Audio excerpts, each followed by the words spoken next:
मोक्षदम चैव ओंकाराय नमो नमः। नारायण समारंभं मध्वगौराङ्गमध्यमाम् अस्मात् आचार्यपर्यन्तं वन्दे गुरुपरम्पराम्।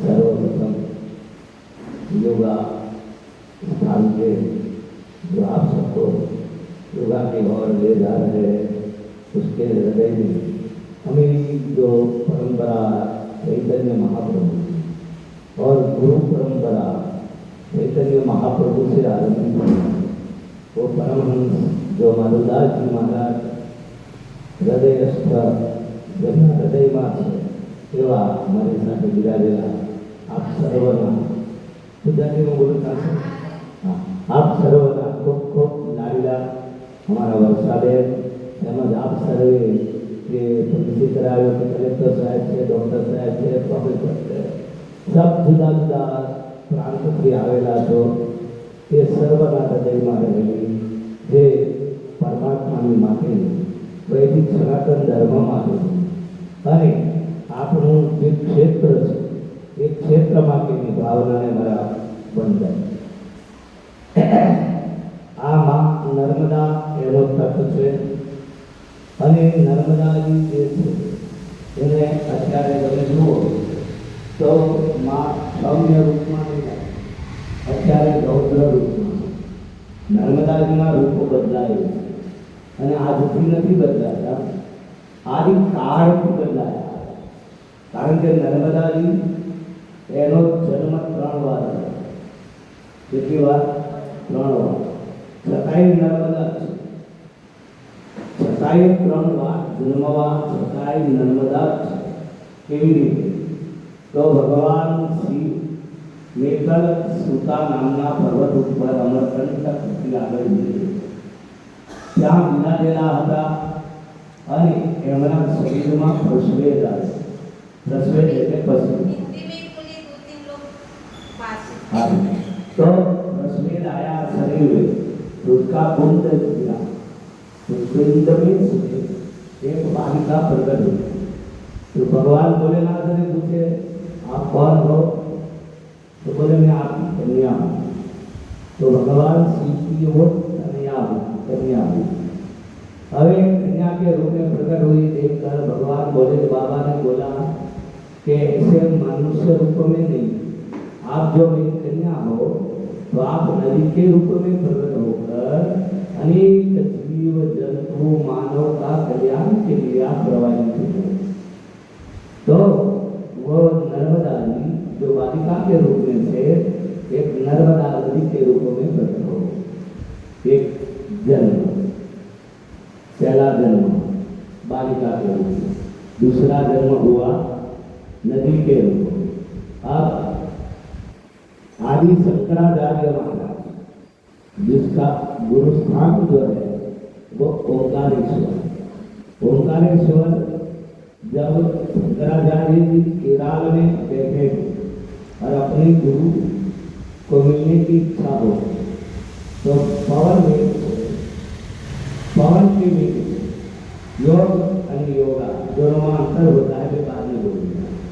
तो वो योग सिद्ध पुरुष थे. तो शंकराचार्य भगवान आदराय साक्षात शंकर का अवतार था.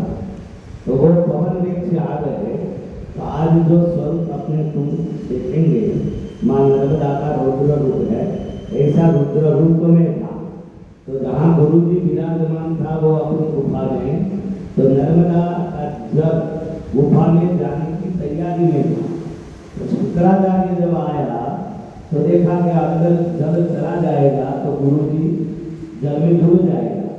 इसके अपने हाथ में जो कमंडल था वो कमंडल में पूरा नर्मदा को भर दिया. इतनी सारी नर्मदा की जो आप किलोमीटर जितनी गणो तो कम से कम 1700 किलोमीटर होता है. 1700 किलोमीटर की नर्मदा को कमंडल में जिसने समा दिया. जब गुरु जी समाधि में से जागृत हुए, बाहर आए तो नर्मदा जी को देखा नहीं तो पूछने लगे, अरे वो शंकर ने कमंडल में भर दिया. तो बोले, अरे शंकर तूने क्या किया? जलचर जो है सब मृत्यु पाएगा। इसलिए आप जल्दी से माँ को मुक्त कर दो। तो सुनते ही कमंडल में से फिर जब जल छोड़ा तो आज अब तुम देख रहे हैं वो भी नर्मदा में। इसलिए 3 बार जन्म हुआ। वो नर्मदा के तट पर जो जन्मता है और रहता है उसका पालन पोषण रक्षक माँ नर्मदा ही करती है।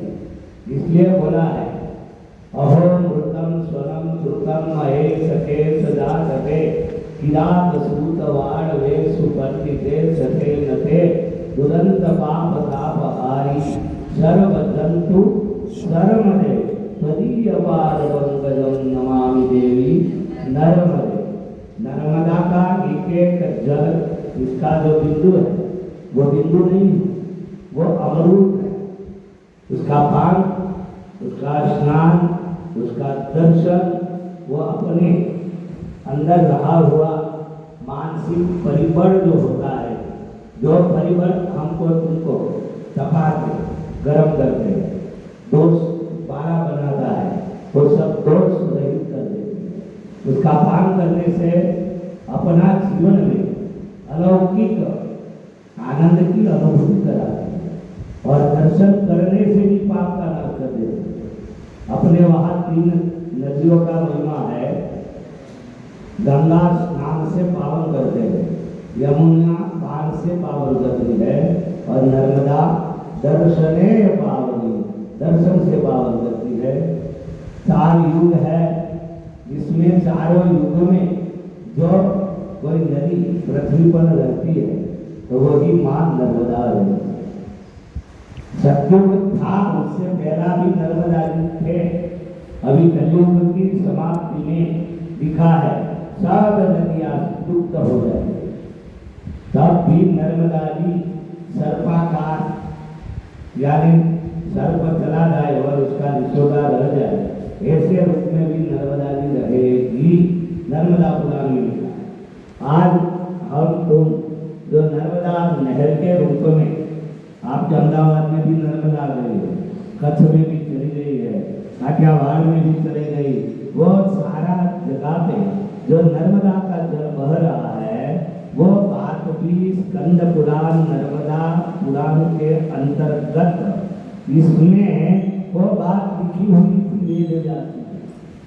इसलिए अपना ऋषियों दिव्य दृष्टि और दीर्घ दृष्टि वाले, अपने पास दृष्टि है न तो दीर्घ दृष्टि है न तो दिव्य दृष्टि, खाली हम तुम देख सकते हैं, बाकी इतनी लंबी दृष्टि भी नहीं है। अभी अहमदाबाद में क्या हो रहा है हमको तुमको मालूम